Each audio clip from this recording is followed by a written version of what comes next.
All right, how's it going? Welcome back to another video for numbers and sets. In the last video, we started to talk about different tools that we can use to count the number of different ways that an event can occur. And if we remember, there were two primary tools that we introduced. The first was looking at the total number of permutations for an event, and the second was looking at the total number of combinations for an event. Right? And what I think I want to do is, but before we jump into the new material for this video, I want to just quickly recap what these are, just to make sure that we have these fresh in our mind. So starting over here with the total number of permutations, if we are choosing k objects out of n objects total, and the order in which we choose those k objects matters, then we can talk about the total number of permutations for an event. And the way that we would calculate, or the way that we can calculate, I should say, the total number of permutations is through this factorial expression right here, where we have n factorial divided by the quantity n minus k factorial. Right, and hopefully that sounds familiar. Again, the important part of that is that the order matters in which we choose these k objects for permutations. Then for combinations, the expression was relatively similar, and that's because conceptually we were trying to do something very similar. We're still counting k objects out of n total, except now when we choose these k objects, the order in which we choose them no longer matters. And if we remember, when we were looking at permutations, we had some sort of competition, right? As the example in the previous video, where we cared about who got first, and then who got second, and then who got third. Whereas when we started to look at combinations, all we said is, I only care about who got in the top three. I don't care who got first or second or third. As long as they're in the top three, that's all I care about, right? So that subtle distinction between the order mattering with permutations and the order not mattering with combinations is really what separates the two. Okay, and that was kind of what we got to up until the last video. Now, for this video, what I want to do is to kind of take a deeper look into specifically combinations, because it turns out that in math problems and just counting in general, that is the section title, right? Combinations show up so often that there are several properties and several useful identities that we can use that, well, one, are just useful to know, but two, are useful for some of the problem sets that if you've seen in the video description I've been putting links to. Okay, so that's what this video is going to be about. We're going to be taking a deeper look into the total number of combinations and trying to examine some of its different properties. Okay, so hopefully that makes sense. What I want to do first is I want to just write out the definition again for the total number of combinations. Because if you remember, we made the point in the most recent video to say that even though these factorial expressions are ways to calculate the number of permutations and a way to calculate the total number of combinations, these by themselves are not the actual definition. So what I want to do is just to write out the definition again, and then we'll use that as our starting point.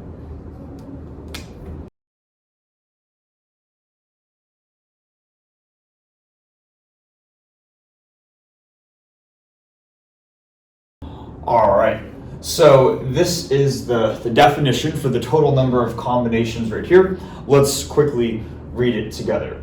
So the total number of combinations is simply the number of subsets of the set 1, 2, 3, all the way through n of size k. When we say this in words, we often refer to this as n choose k, and we use the mathematical notation of two parentheses with the total number n on top and the number that we are choosing, k, on the bottom. Okay, and this object right here, n choose k, which again can be quantified through this factorial expression. So n factorial over k factorial times n minus k factorial. That's going to be sort of the fundamental building block of everything we're going to be talking about in this video. The first thing that I want to mention, and I want to mention this because this is such a common phrase used to describe this object, n choose k, that I just want to introduce it in the beginning, and I think that'll make life a little bit easier going forward through the rest of the video. But in order to introduce sort of this alternative name for this quantity, we need to first write out a theorem called the binomial theorem. So let me quickly do that, and then we'll explain what we mean by an alternative phrase for this term.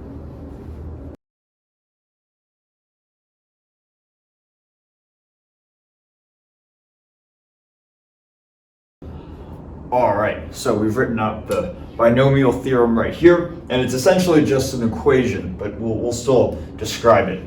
So the binomial theorem is essentially a way of writing the sum of two terms, so in this case a plus b, expanded, or not expanded, but raised to some power n.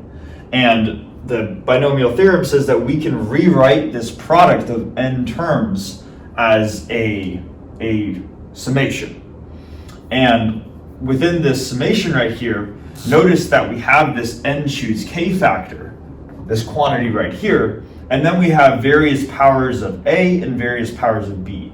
In other words, various powers of the first quantity that is on the left-hand side and various powers of the second quantity on the left-hand side. And what we are doing is we are writing out an expansion in terms of different powers of a and b. But there is this prefactor in the front, n choose k, and if we remember, according to the factorial expression, n choose k is simply going to be some number. It is, and we can calculate it by n factorial divided by k factorial divided by the quantity n minus k factorial. So really what we're saying is that this is just some number times some power of a times some power of b. In other words, this acts as a coefficient in the binomial theorem. So if we haven't been able to tell by those hints, we might have been able to tell by the title of the video that another way to describe this object n choose k is to call it a binomial coefficient. Binomial coefficient. And this is a very common phrase used to describe the total number of objects n choose k, call them binomial coefficients. All right. So really that is just what I wanted to mention, not really getting into the details of this equation, but rather just to provide a motivation for why these are called binomial coefficients, because they are coefficients in the binomial theorem. All right, so that is just an alternative name. Now, what I want to spend pretty much the rest of this video doing is just going over properties of binomial coefficients, and that's how I'm going to refer to them, these objects, for the rest of the video. So what I'm going to do, I think, is probably write out property by property and then just provide the intuition for the property as we go, and we're just going to do that for the rest of the video. Okay, so I'm going to write out maybe the first property down here, and then we'll describe what it means.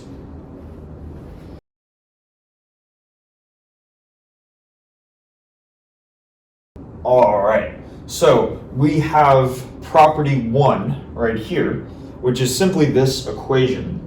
So let's first, I guess, state the equation, and then we'll go through what the actual intuition for it is. So the equation itself just tells us that we have 2 to the n is equal to n choose 0 plus n choose 1 plus n choose 2 plus n choose 3, all the way through n choose n. All right. And we might be saying, all right, that you kind of just threw an equation out there, but what does it mean and why should I care? All right, that might be a question that we have. And what I want to do is to kind of sort of reveal the concept that this equation is trying to tell us, because it actually tells us something really, really interesting. We just need to uncover it. So to do that too, I want to just go back to this definition for the total number of combinations real quick. And whoops. The expression n choose k is defined as the number of subsets of a set of n elements of size k. So how many subsets of this have k elements?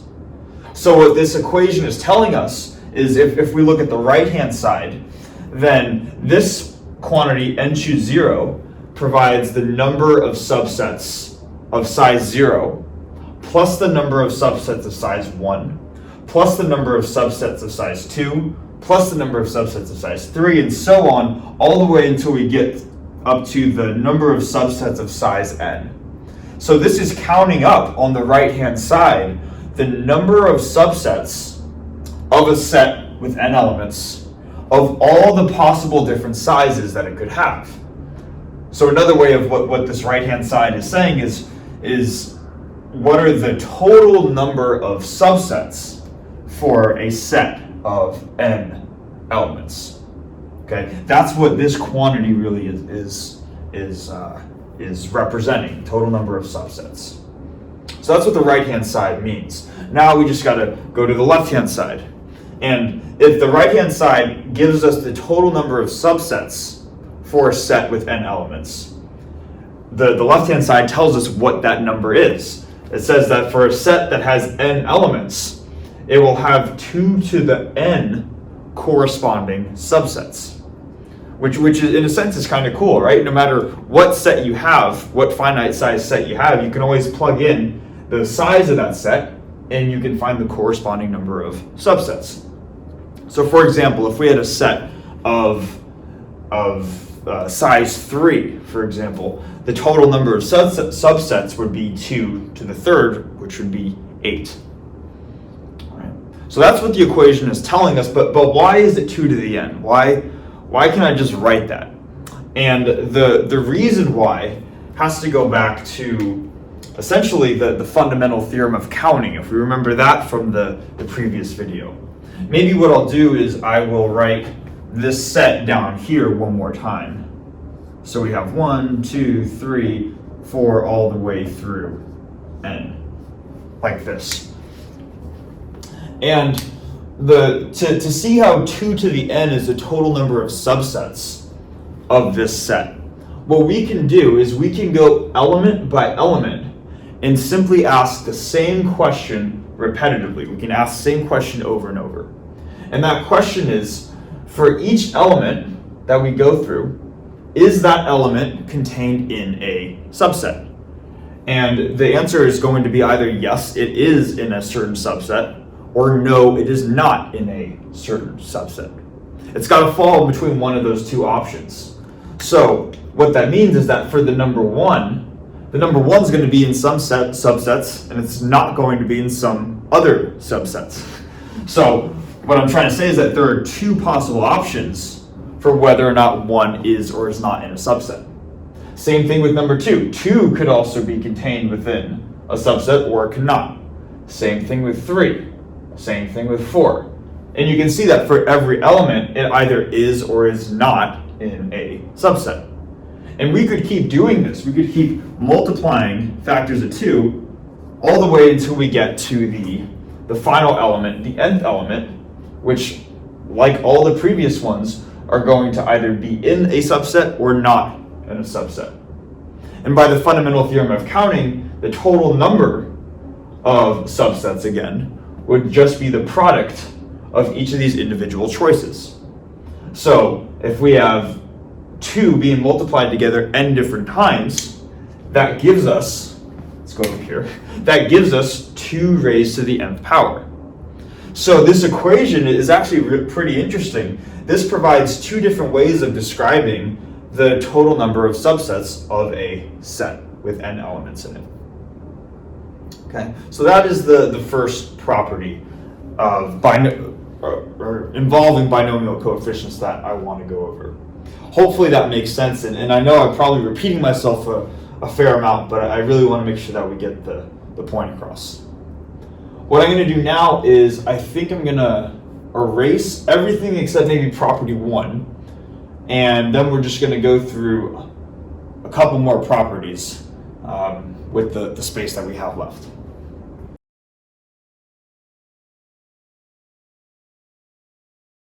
Okay, so the second property is written up here, and it is quite a bit shorter, at least than this first property, right? It simply says that n choose k is going to be equal to n choose n minus k. So this is a property that relates two different binomial coefficients to each other.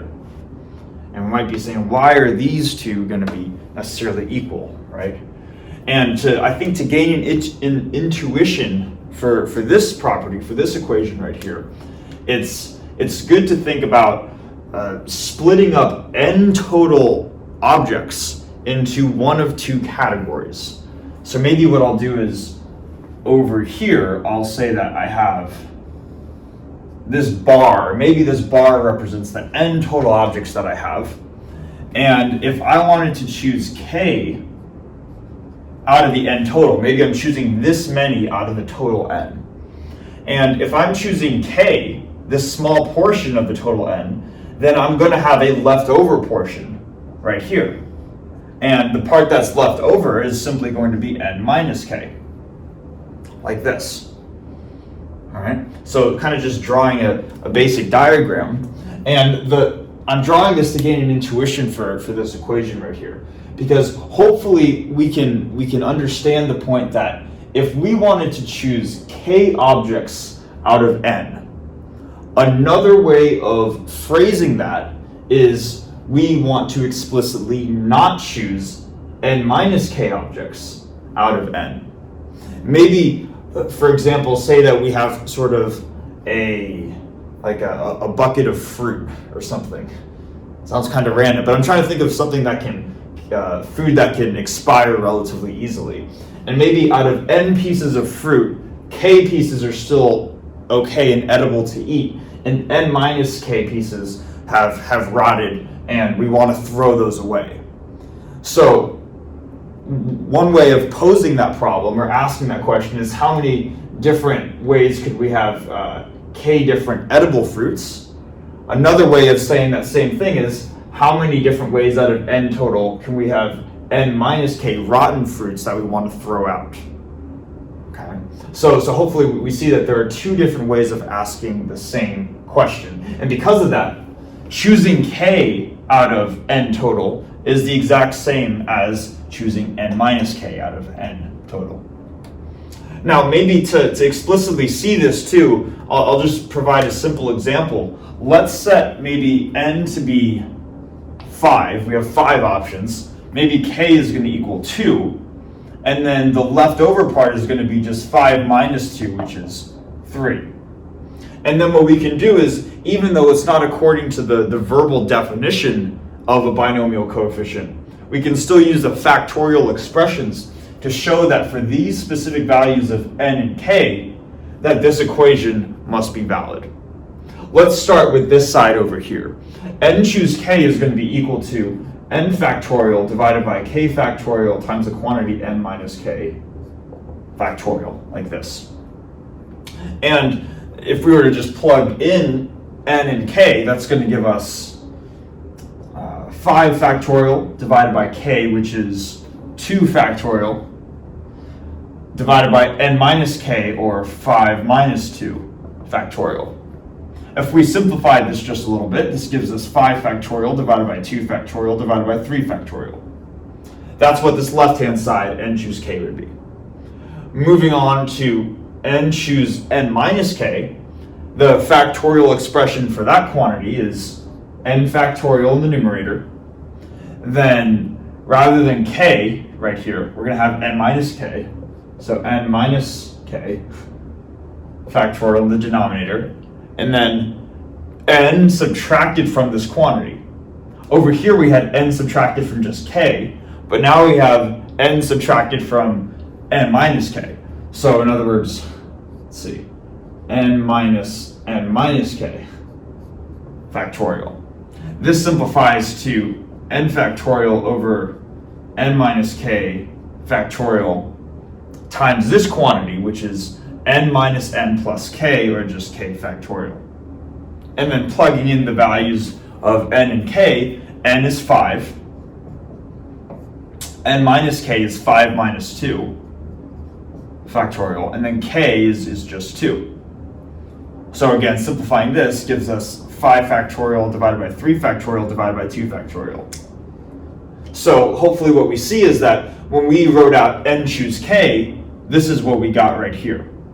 When we wrote out, in terms of factorials, n choose n minus k, the only difference is that when we use the same starting expression, the 2 factorial and the 3 factorial swap, but the order here doesn't matter because multiplication and division are commutative. So this expression is going to equal this expression right here. Okay. So again, I'm just showing this just to provide a relatively small example for how these two quantities are guaranteed to be equal and why this property is true in the general case. Okay. Now what I'm going to do, I'm going to write out the next property down here, and then we're going to go through that one together.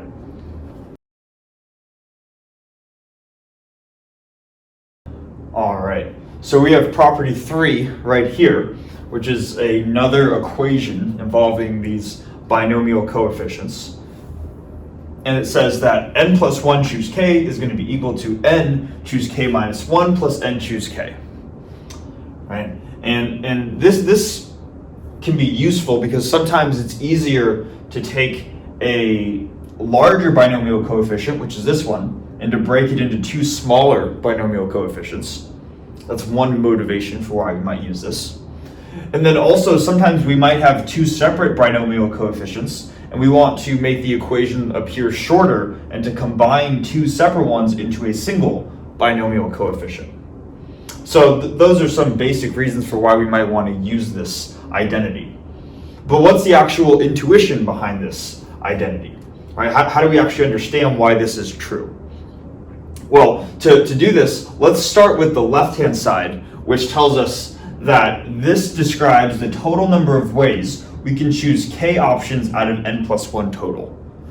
Maybe a good example is to say that we have some sports team, and there are k total spots on the team, but there are n plus 1 total people that are trying out for the team.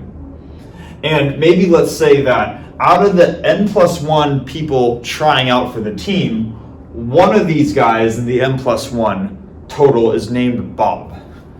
And I say Bob because I don't want to spend any energy coming up with fancy names. Bob is my best friend when it comes to doing math problems. Keeps it nice and simple for me. So we got Bob, and Bob is trying out for this sports team, and one of 2 possible options are going to happen to Bob. Either he's going to do really well and he makes the team, or he's not going to do well and he's not going to make the team. One of those 2 options. So maybe what I can do is I can split those 2 options right here. So Bob either makes the team,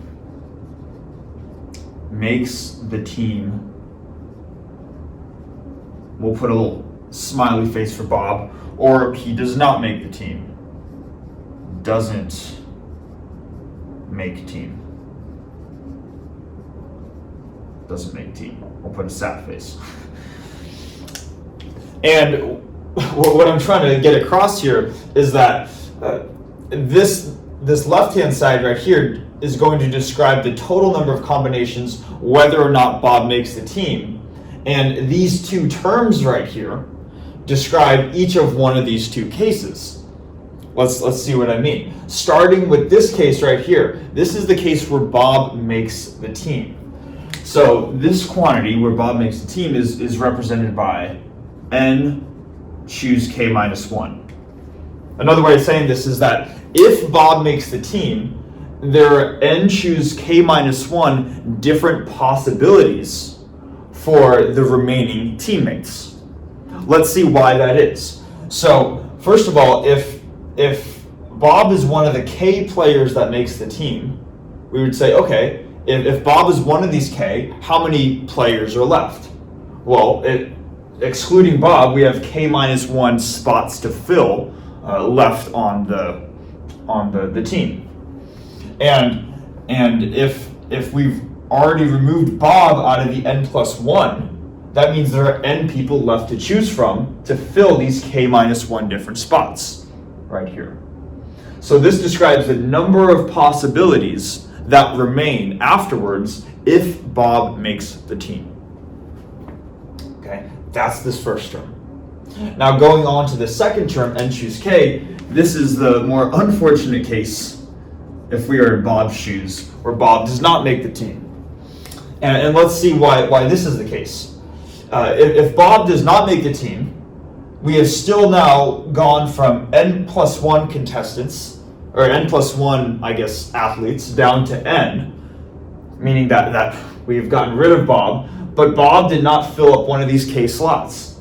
So now we still have k slots open rather than k minus 1 slots beforehand. So this is the total number of combinations which we could fill the k slots with the n remaining possible players. Okay, hopefully that makes sense. So what this equation is telling us is that the total number of ways that n plus 1 athletes, or just options, can be filled in for k different slots is going to be either whether Bob, these are all the options if Bob makes the team, and these are all the possibilities if Bob does not make the team. Okay, so hopefully that makes sense. And I think the analogy kind of, or just the example I should say, kind of helps make this a little bit more concrete in our heads. What I'm going to do now is, I think I'm running out of room, but we still have a couple more to go. I'm going to, I guess, erase property 1, and we're going to write property 4 and go from there.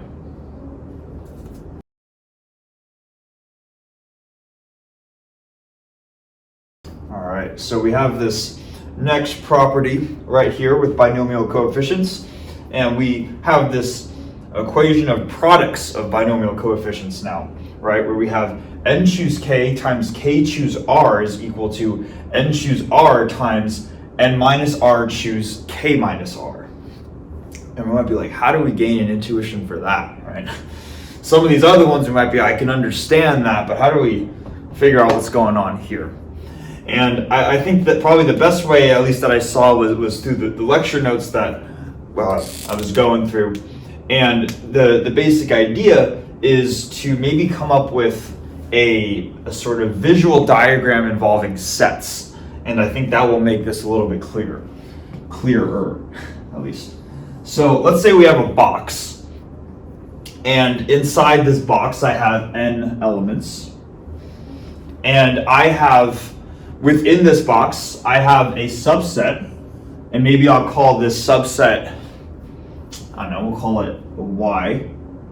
And then a nested subset, a subset within y, which I'll call x. Like this. Okay. And maybe just to have similar notation, if we have n objects total in the box, then we can say that in the first, the larger subset in y, maybe there are k total objects in the y circle, and then within the innermost subset we have r total objects in x. All right. So maybe just to put some mathematical notation on this as well, we can say that the number of elements in x is equal to r, the number of elements in y is equal to k, and in terms of sets, we're saying that x is a subset of y, because x is contained within the larger subset bubble y. All right. Now, using the setup, how can we actually make sense of this equation right here? Well, let's start with the left-hand side. And the left-hand side can essentially be broken into two different choices that are made, where the first choice is to say, how many ways can we choose k objects out of n? According to this diagram, that would be saying, how many ways can we choose k objects to fit within the y subset out of the total box that has n elements? So the first choice that would be made is how many ways can we choose this first bubble. Then after that, the second choice is is k choose r? How many ways can we choose r out of k total? And what that would mean here is once we've specified this first bubble y, then within this bubble y, how many ways can we make the smaller bubble x? How many ways can we take these r elements, or how many ways can we choose r elements out of the k total? So the first choice is choosing y out of the total box n, and the second one is choosing the inner subset out of in terms of the larger subset. So that's one way of thinking of the left-hand side. Now, in terms of thinking of the right-hand side, I want to show that it's basically making those exact same two choices, but just in a reverse order. So, and what I'll do is maybe I'll draw a new diagram and kind of go step by step as we go through this. So we still have this box right here, and this box is still going to have n objects in it. And notice that if this left-hand side had two choices because we're multiplying two terms, then the right-hand side also has two choices because we're multiplying two terms. So we would just ask ourselves, okay, what is this first choice? The first choice is n choose r. Notice that it's not n choose k, it's n choose r. So what that corresponds to over here is how many ways can we draw the innermost subset x? Before we started with y, now we're going to start with x because x has r elements. So how many ways can we draw this innermost subset x, which has r elements? The total number of ways to do that is n choose r. Now the second step, and hopefully what we can see is that within this diagram, what is missing from this diagram is our bubble y. We have the box and we have x, but we don't have y yet.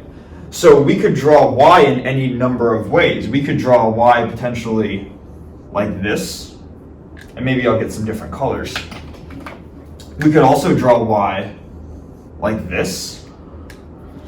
We could also draw y like this. We could draw the larger subset in many different ways, so long as it includes the smaller subset x. So what we are asking is, what we are doing with the second choice is we are saying with the elements that are not in R, the leftover elements that could be described by either the black or the blue or the green oval, how many ways can we choose those leftover elements? And it turns out that that's what this binomial coefficient is. If we were to look at this term, k minus r, this would say the total number of objects in y subtracted from the total number of objects in x. In other words, what are the leftover elements in y that are not in x? So I'll say leftover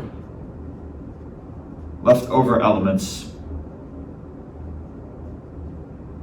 in y.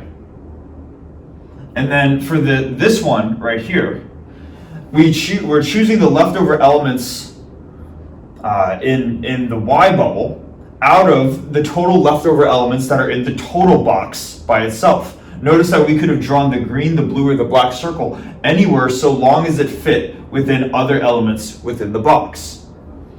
So I'll write leftover elements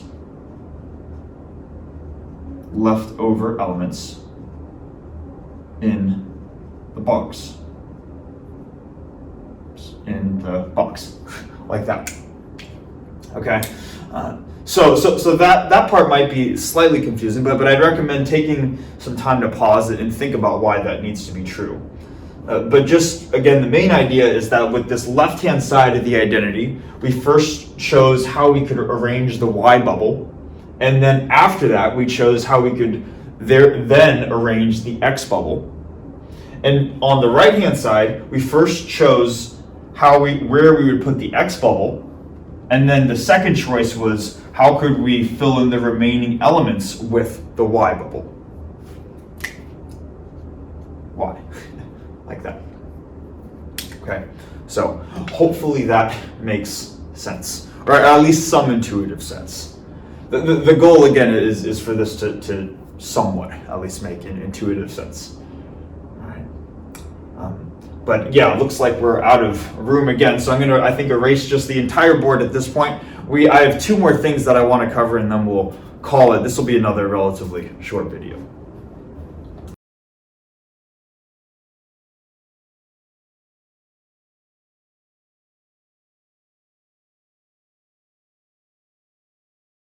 Okay, so on to the fifth property, and this will be the last property, at least, that we'll cover with binomial coefficients. And this is really just to, again, I guess the point of the video is just to describe a bunch of different properties and identities around binomial coefficients. And this last one actually is well known enough to where it has a name called the Vandermon's convolution. And it's basically this equation right here, where we have a plus b choose r is equal to a choose 0, b choose r plus a choose 1, b choose r minus 1, all the way through a choose r, b choose 0. All right. Now, how do we gain an intuition for this one? Well, the one that was provided in the lecture notes, I think, makes a lot of sense and really helped me understand what was going on here. And that is that if you were to imagine that you were picking r different people for a committee, and maybe that's I don't know, whatever committee that happens to be, and maybe out of the people that you're choosing for the committee, A of them are males and B of them are females. So what this left-hand side is saying is that if we were to add up all of the possible males that are applying for the committee and all the possible females that are applying for the committee, how many different ways can we choose these A plus B different males and females such that we get our total people on the committee? So that's what this left-hand binomial coefficient would represent. Then for the right-hand coefficient, what we're doing is we're just adding up all the different possibilities for however many guys and girls are going to be on that committee. So this first combination is if A is the number of males, B is the number of females, this would be saying if we choose 0 males and all of the different R number of people to be females, this quantity right here encompasses how many different ways that can be possible. Then for this term, this is how many different ways can we have R people where one of them is male and R minus 1 is female. Then going here, how many different ways can we have where 2 members are males and R minus 2 members are females. And hopefully you see that we just keep on adding up all the different possible number ratios for males and females until we get to the end, where we count up all the number of possibilities where all the members are males and none of the members are females. Okay, and when you add up all the different possibilities, that gives you the total number of possibilities for how you could arrange all the males and females into R different people. And that is called Vandermon's convolution. All right, so kind of an interesting little, or not little, but kind of an interesting equation to sort of finish this off. Now, I think one last thing that I want to do, and I'll just let you know right now, for the purposes of this video series, this really isn't too important. We're not going to see quantities like this in any of the problem sets, so it's more just to show what would be sort of like a next more general step. Everything that we've been talking about so far has been about properties of these binomial coefficient quantities right here. But is it possible to generalize binomial coefficients? And it turns out the answer is yes. We are able to generalize binomial coefficients, and the way that we can do that is through a concept called multinomial coefficients. So I'm just going to write out what multinomial coefficients are to describe how they kind of fit into the context of everything, really just to show that these things exist. And then if you're interested in looking them up, I recommend Googling them. It's more just for fun here at the end.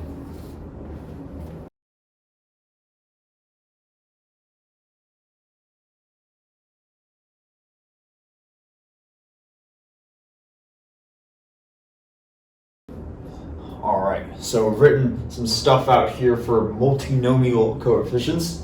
And again, this is just to show that they exist and kind of what these things are about. And I think it's kind of cool to see how multinomial coefficients are a generalization of binomial coefficients. So with binomial coefficients, we were saying how many ways, maybe if I had n choose k over here, it's how many ways can we choose k objects out of n total. We can generalize that to something like this, where if we have big N total objects, and maybe we want to split them into k different piles, we would represent that with a multinomial coefficient like this, where the idea is that the first pile has would have n1 different objects, the second pile would have n2 different objects, and you keep on going through all the k different piles until you get to the last one, which would have n sub k different objects. And the way that you can calculate this multinomial coefficient using factorials, or maybe I'll just write out the binomial one over here again just to show the parallel, minus k factorial, is it looks relatively similar, except it's almost even easier to translate the factorial expression to the overall coefficient, because you just look at all of you look at the term on the top, give it a factorial, and then you look at all of the sizes of each of the piles on the bottom and give those factorials. So this is just a way of calculating the multinomial coefficient. And again, if you remember, the reason why these were called binomial coefficients is because these were the coefficients in what was the binomial expansion. Remember, if we talked about that binomial theorem at the beginning of the video, if we wanted to generalize that, we could say rather than taking a plus b to the n, where we only have two terms, hence bi in binomial, we could have many different terms, maybe k different terms, where we're taking x1 plus x2 plus x3 all the way through xk raised to the nth power.